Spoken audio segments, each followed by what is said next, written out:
Hello students, आज Hindi first की chapter 4 की रीडिंग है जिसका नाम है प्रकृति की गोद में डॉल्फिन। डॉल्फिन आप पिक्चर में देख सकते हैं, ये एक फ़िश है। तो इसके बारे में बताया गया इस चैप्टर में। तो इसकी रीडिंग करना स्टार्ट करते हैं। पृथ्वी का 2/3 भाग समुद्र से घिरा है। मतलब हमारी पृथ्वी के 2/3 भाग पर क्या है? सिर्फ समुद्र ही समुद्र है। तथा 1/3 भाग पर मानव बसा है और 1/3 भाग कैसा है? जिस पर हम लोग रहते हैं। समुद्र में अनेक जीव जंतु पाए जाते हैं, लेकिन आज हम आपका परिचय बहुत सुंदर फुर्तीली डॉल्फिन मछली से कराना चाहते हैं। मतलब इस चैप्टर में डॉल्फिन मछली की विशेषताओं के विषय में आपको बताया गया है। समुद्र का सबसे बुद्धिमान जंतु, मतलब ये बहुत इंटेलिजेंट होता है, डॉल्फिन मछली है। स्तनधारी होने के कारण एक व्हेल मछली के वंश की मानी जाती है। ये किसके वंश की होती है? व्हेल मछली की। दुनिया भर में डॉल्फिन की 40 प्रजातियां पाई जाती हैं। कितनी प्रजातियां पाई जाती हैं? 40।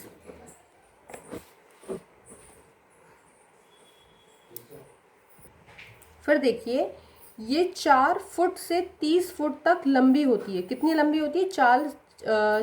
30 फुट से ये 4 फुट से 30 फुट तक की लंबी होती है। इनकी नज़र में पानी के भीतर बहुत तेज होती है। मतलब ये पानी के अंदर भी बहुत अंदर तक लंबा देख सकती हैं। फिर क्या है? डॉल्फिन एक सामाजिक प्राणी है, मतलब हम लोग से इंटरेक्ट हो सकती हैं।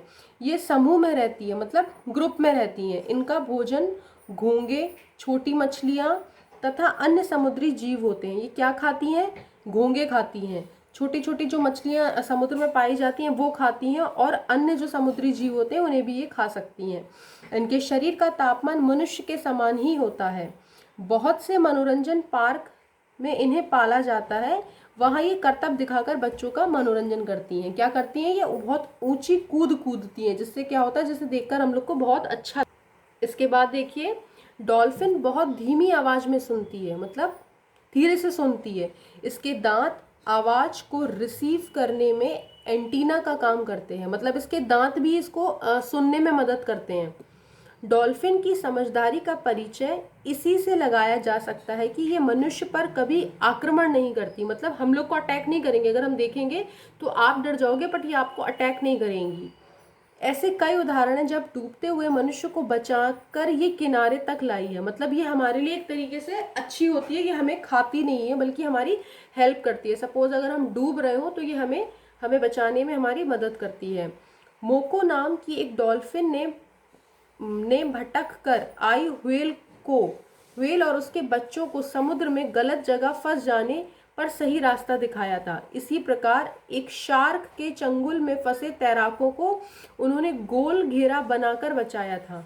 सोचो कि जब शार्क सबसे खतरनाक मछली होती है, उसके चंगुल में कौन फंस गया था? तैराक, जो समुद्र में तैरते हैं। तो उनको क्या करा था? उस डॉल्फिन ने बचाया था। ऑस्ट्रेलिया में पाई जाने वाली डॉल्फिन स्पंज को उखाड़कर अपनी नाक के आगे लगा लेती हैं। क्या करती हैं? स्पंज को उखाड़कर अपनी नाक के आगे लगा लेती हैं, जिससे उनकी नाक पर चोट ना लगे। कितनी इंटेलिजेंट है देखो। आपस में बातचीत करने के लिए डॉल्फिन संकेतों का प्रयोग करती हैं। ठीक है। इन्हें सांस लेने के लिए हर आधे घंटे में पानी से बाहर आना पड़ता है। मतलब ये पानी में ही नहीं रह सकती। इनको बाहर आने के लिए क्या करना पड़ता है? हर आधे घंटे के बाद पानी से बाहर आना पड़ता है। ये पानी के बाहर छलांग लगाकर खेलती भी हैं।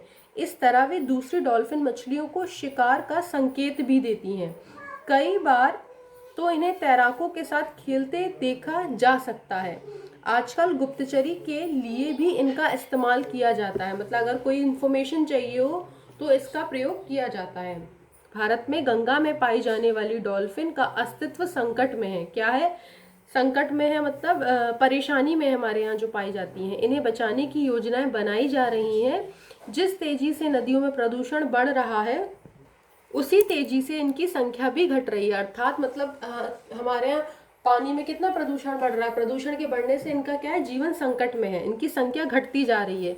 हमें भी इन दुर्लभ प्रजातियों के जीवन की सुरक्षित रखने के लिए नदियों में कूड़ा करकट और कारखानों से निकलने वाले दूषित पानी को नहीं बहाना चाहिए। अर्थात हम क्या कर सकते हैं कि जो नदी नालों में जो भी कचरा वचड़ा हम डालते हैं उसे हम रोक सकते हैं इनके जीवन के लिए। अभी हाल में ही अमेरिका की लुसियाना लेक में एक सूरजमुखी डॉल्फिन अपनी माँ के साथ देखने को मिली, जो बड़ी ही दुर्लभ होती हैं। ये क्या होती हैं? लुसियाना लेक में मिली थी सूरजमुखी डॉल्फिन अपनी माँ के साथ। ये कैसी होती हैं? दुर्लभ, मतलब अर्थात इनकी प्रजाति अब कम होती गई है। तो अगर हम इस चैप्टर से क्या सीख सकते हैं कि जीव जंतुओं में भी परोपकार की भावना होती है, तो हम मनुष्य होकर इस गुण को कैसे छोड़ सकते हैं? अर्थात हमें भी दूसरों के साथ परोपकार की भावना ही रखनी चाहिए। हमें अपने पर्यावरण एवं आसपास का संरक्षण अवश्य करना चाहिए। मतलब अर्थात हमें अपने पर्यावरण एवं आसपास का संरक्षण अवश्य करना चाहिए। मतलब हमें क्या करना चाहिए? हमें अपने पर्यावरण को सुरक्षित रखना चाहिए। अब हम इस डॉल्फिन मछली के लिए क्या कर सकते हैं? हम उनके लिए क्या कर सकते हैं? हम नदियों में, नालों में जो गंदगी बहाते हैं जिनसे इनका जीवन संकट में है, उसे हम रोक सकते हैं। तो ये आपका चैप्टर था डॉल्फिन से रिलेटेड।